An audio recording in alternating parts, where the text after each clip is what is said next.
بسم اللہ الرحمن الرحیم۔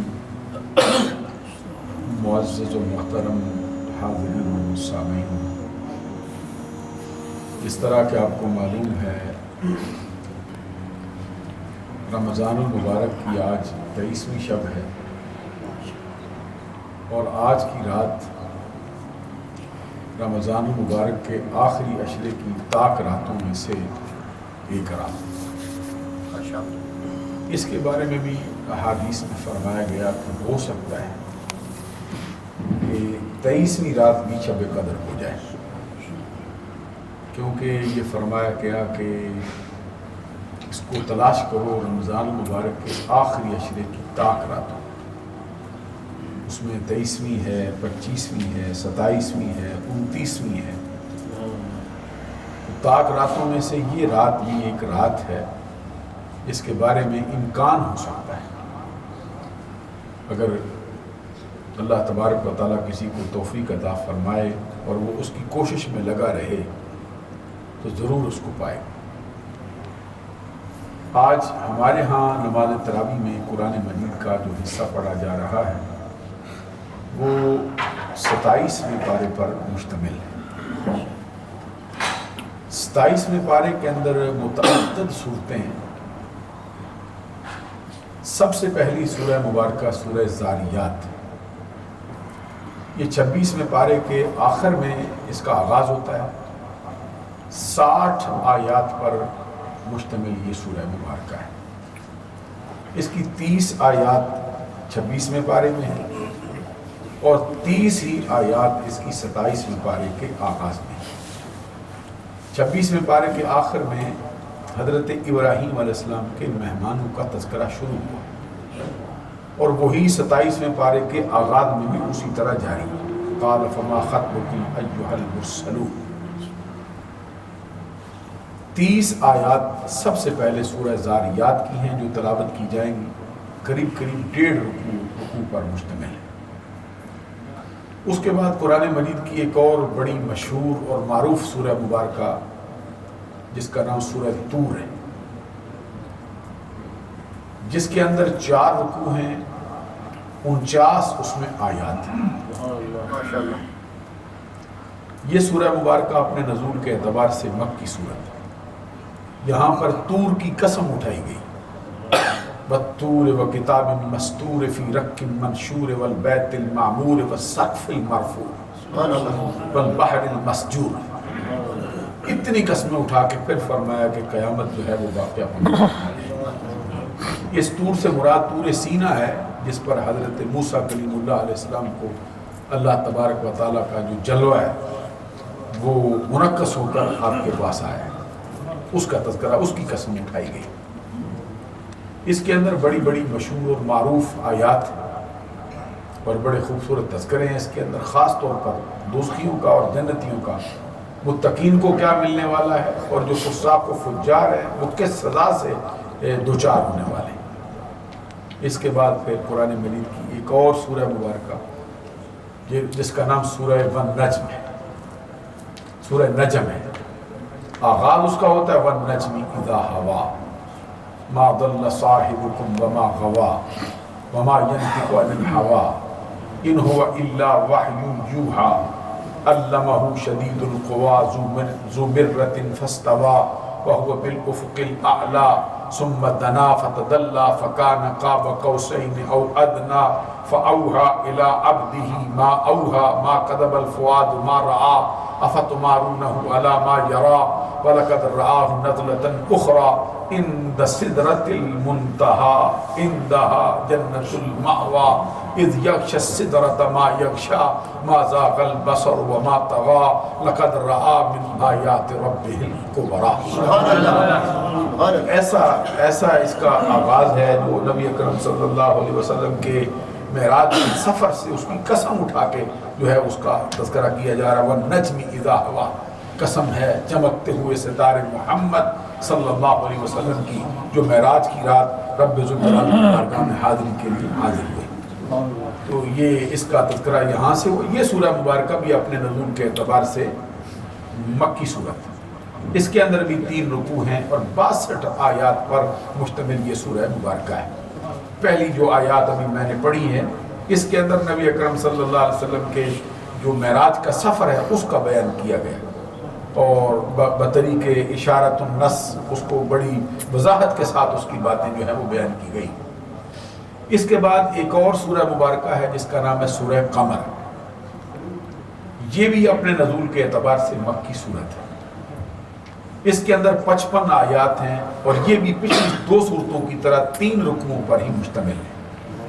اس کا آغاز ہوا اقتربت الساعۃ وانشق القمر، اللہ قیامت قریب آ گئی ہے اور چاند شق ہو گیا۔ سبحان اللہ، قیامت قریب آ گئی اور چاند شق ہو گیا۔ اس میں نبی اکرم صلی اللہ علیہ وسلم کے اس عظیم معجزے کا تذکرہ کیا گیا ہے جس میں نبی اکرم صلی اللہ علیہ وسلم نے چاند کے 2 ٹکڑے فرمائے۔ اس سے اس کا آغاز ہوتا ہے اور بڑی خوبصورت سورہ مبارکہ۔ اس کے آخر میں جا کے جو تلاوت کا سجدہ تلاوت ہے، 12 نمبر کا سجدہ تلاوت ترتیب کے اعتبار سے 12واں سجدہ ہے جو سورت کے آخر میں ہوگا۔ اس کے بعد پھر قرآن اس کے اندر وہ آیات بھی بار بار آئی، وَلَقَدْ يَسَّرْنَا الْقُرْآنَ لِلذِّكْرِ فَهَلْ مِن مُدَّكِرٍ۔ اللہ تبارک و تعالیٰ بار بار اس کو دہراتا، بے شک ہم نے قرآن کو یاد کرنے کے لیے آسان کر دیا، ہے کوئی جو اس کو یاد کرے؟ پھر لوٹ کے فرمایا وَلَقَدْ يَسَّرْنَا الْقُرْآنَ لِلذِّكْرِ فَهَلْ مِن مُدَّكِرٍ۔ پھر کچھ وقفے کے بعد فرمایا وَلَقَدْ يَسَّرْنَا الْقُرْآنَ لِلذِّكْرِ فَهَلْ مِن مُدَّكِرٍ۔ پھر کچھ تذکرے فاصلے کے بعد فرمایا وَلَقَدْ يَسَّرْنَا الْقُرْآنَ لِلذِّكْرِ فَهَلْ مِن مُدَّكِرٍ۔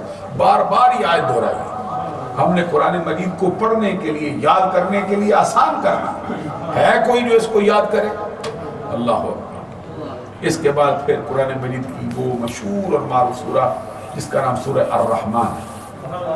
سبحان اللہ فرمائیے، اس کو قرآن مجید کی زینت قرار دیا گیا۔ اس سورہ مبارکہ کو قرآن مجید کی جو ہے دلہن قرار دیا گیا، خوبصورتی کا ایک حصہ رکھا گیا اس کے اندر، اور ایک اس کا جو الفاظ ہیں، کلمات ہیں، بار بار دہرائے گئے اس میں۔ یہ سورہ مبارکہ ہے، یہ بھی 3 رکوعوں پر مشتمل ہے، 78 اس کے اندر آیات، بار بار اس کے اندر آیت کریمہ دہرائی گئی ہے۔ فَبِأَيِّ آلَاءِ رَبِّكُمَا تُكَذِّبَانِ، فَبِأَيِّ آلَاءِ رَبِّكُمَا تُكَذِّبَانِ، فَبِأَيِّ آلَاءِ رَبِّكُمَا تُكَذِّبَانِ۔ سبحان اللہ فرمائیے۔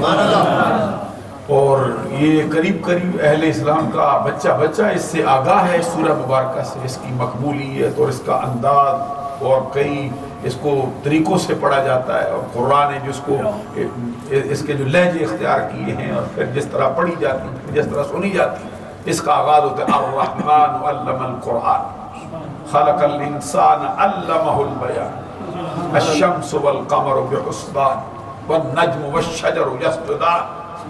یہاں پہ اللہ تبارک و تعالیٰ نے الرحمن علم القرآن خلق الانسان، رحمان وہ جس نے قرآن سکھایا ہے، کس کو؟ انسانیت کی جان محمد عربی کو پیدا فرمایا، علمہ البیان، ان کو علم ما کان و ما یکون سے مالا مال کرنا، جو کچھ ہو چکا ہے اس کا بیان بھی عطا فرمایا، جو کچھ ہونے والا ہے اس کے بیان سے بھی مالا مال فرمایا۔ حضور نبی اکرم صلی اللہ علیہ وسلم کی ذات اقدس کو اللہ تبارک و تعالیٰ نے جو علوم عطا فرمائے اس کا تذکرہ کیا جائے۔ اس کے بعد پھر قرآن مجید کی ایک اور سورہ مبارکہ جو بڑی مثالی صورت جس کے اندر قیامت کا بڑا تفصیلی تذکرہ فرمایا گیا، سورۃ الواقعہ۔ یہ سورہ مبارکہ بھی اپنے نزول کے اعتبار سے مکی صورت ہے، اس کے اندر بھی 3 رکوع ہیں، اور یہ سورہ مبارکہ جو ہے یہ 96 آیات پر مشتمل ہے۔ اس کے اندر یہ جنتیوں کی جو کیٹیگری ان کا تذکرہ ہے۔ پہلے فرمایا گیا اصحاب المیمنۃ ما اصحاب المیمنہ والسابقون السابقون اولئک المقربون فی جنات النعیم، یہ تذکرے کی۔ پھر فرمایا گیا واصحاب الیمین ما اصحاب الیمین فی سدر مخضود وطلح منضود وظل ممدود وماء مسکوب وفاکہۃ کثیرۃ لا مقطوعہ ولا ممنوعہ وفرش مرفوعہ انا انشأناہن انشاء فجعلناہن ابکارا عربا اترابا لاصحاب الیمین فی سدر مخضود۔ سبحان اللہ۔ یہاں پہ یہ تذکرہ کیا گیا صحاب یمین کا۔ پھر جن کے اعمال نامے ان کے دائیں ہاتھ میں دیے جائیں گے ان کے لیے کیا ہے؟ اور پھر ساتھ ہی پھر ان کا تذکرہ کیا گیا ہے جن کے اعمال نامے ان کے بائیں ہاتھ میں دیے جائیں، دوستیوں کا تذکرہ کیا گیا۔ اس سورہ مبارکہ کے بارے میں یہ حدیث میں فرمایا گیا کہ جس شخص کو اپنے معاش کی فکر ہو، جس کا یہ سمجھ یہ ہوتا ہو کہ اس کے ہاں رزق کی تنگی ہو، تو رات کو سونے سے پہلے اس کی تلاوت کرے، اللہ تبارک و تعالیٰ اس کی جو رزق کی فراوانی اس کو عطا فرمائے۔ اس کے بعد پھر قرآن مجید کی ایک اور سورہ مبارکہ ہے جس کو حقیقتاً مارکۃ الاعراض سورہ مبارکہ کہا جاتا ہے، جس کا نام سورۃ الحدید ہے۔ یہ سورۃ الحدید ہے، پیچھے جتنی آئی طور ہے، پھر اس کے بعد نجم ہے، پھر اس کے بعد قمر ہے، پھر اس کے بعد الرحمن ہے، پھر اس کے بعد سورہ واقعہ ہے۔ یہ ساری صورتیں نزول کے اعتبار سے مکی ہیں، لیکن یہ جو سورہ آخر میں سورہ مبارکہ آئی ہے 27ویں پارے کے آخر میں، جس کا نام سورۃ الحدید ہے۔ حدید آپ کو معلوم ہے لوہے کو کہا جاتا ہے، لوہے کو کہا جاتا ہے۔ یہ سورہ مبارکہ وَأَنزَلْنَا الْحَدِيدَ، اللہ تبارک و تعالیٰ نے جو اس کے اندر تذکرہ فرمایا لوگ، اس سورہ مبارکہ کی 4 رکوع اور 4 رکوع 19 آیات پر مشتمل ہے، اور دل ہلا دینے والذین آمنوا باللہ ورسلہ اولئک هم الصدیقون والشہداء عند ربہم، وہ لوگ جو اللہ پر ایمان لائے اور اللہ کے رسولوں پر ایمان لائے، الذین آمنوا باللہ ورسلہ اولئک هم الصدیقون، یہی وہ لوگ ہیں جو صدیق اور شہداء ہیں، 2 انعام دیے گئے ہیں جو اللہ تبارک و تعالیٰ اس کے رسولوں پر ایمان لائے، پہلی قوم ہے۔ یہ بڑا اس کا مرکزی مضمون ہے۔ اور پھر اس کے اندر وہ آیت نمبر 10 میں جو نبی اکرم صلی اللہ علیہ وسلم کے صحابہ کی کیٹیگریاں بیان کی گئی، جس میں فرمایا گیا لا یستوی منکم من انفق من قبل الفتح وقاتل اولئک اعظم درجۃ من الذین انفقوا من بعد وقاتلوا وکلا وعد اللہ الحسنى، تم میں سے برابر نہیں، اللہ تبارک و تعالیٰ نے آپ فیصلہ کیا لا یستوی منکم من انفق من قبل الفتح، تم میں سے برابر نہیں کون؟ جنہوں نے فتح مکہ ہونے سے پہلے اللہ کے راستے میں جہاد کیا ہے اور اللہ کے راستے میں اپنا مال خرچ کیا۔ جو لوگ فتح مکہ ہونے سے پہلے اللہ کے راستے میں جہاد کر چکے ہیں، جو لوگ فتح مکہ ہونے سے پہلے اللہ کے راستے میں اپنا مال خرچ چکے ہیں، ان کے برابر کوئی اور قیامت تک آنے والا بندہ نہیں ہو سکتا۔ فقاتل اولئک اعظم درجۃ من الذین، اللہ تبارک و تعالیٰ فرماتا ہے وہ درجات میں ان سے بڑے، کن سے؟ جنہوں نے فتح مکہ ہونے کے بعد اللہ کے راستے میں خرچ کیا، جنہوں نے فتح مکہ ہونے کے بعد رب کے راستے میں جہاد کیا، وہ بڑے ہیں جو فتح مکہ سے پہلے ہو چکے۔ اب آپ غور فرمائیے، جو فتح مکہ سے پہلے کرے اس کا ہی حال ہے، تو جو ہجرت مدینہ سے پہلے جہاد کرے اس کا کیا حال ہے؟ سبحان اللہ۔ ذرا غور فرمائے نا، جس نے ہجرت بھی نہیں ہوئی اس وقت جہاد کر دیا، ہجرت بھی نہیں اس وقت اپنے مال جو ہے بارگاہ رسالت میں پیش کر دیا، اس وقت مال خرچ کیا، اس کا حال کیا؟ آگے فرمایا وَكُلًّا وَعَدَ اللَّهُ الْحُسْنَى، لیکن یہ ہے کہ فتح مکہ ہونے کے بعد بھی جس نے اسلام قبول کیا، محمد عربی کی غلامی کا پٹا اپنے گلے میں ڈالا، رب ذوالجلال نے ہر ایک سے بلائی کا وعدہ فرمایا، پہلوں سے بھی بلائی کا وعدہ ہے، بعد والوں سے بھی بلائی کا وعدہ فرمایا۔ اللہ تبارک و تعالیٰ عمل کی توفیق عطا فرمائے۔ اس طرح یہ آج جو 27واں پارہ ہے اس کی تلاوت کی جائے گی۔ اللہ تبارک و تعالیٰ ہمارا حامی و ناصر ہو، وآخر دعوانا الحمدللہ۔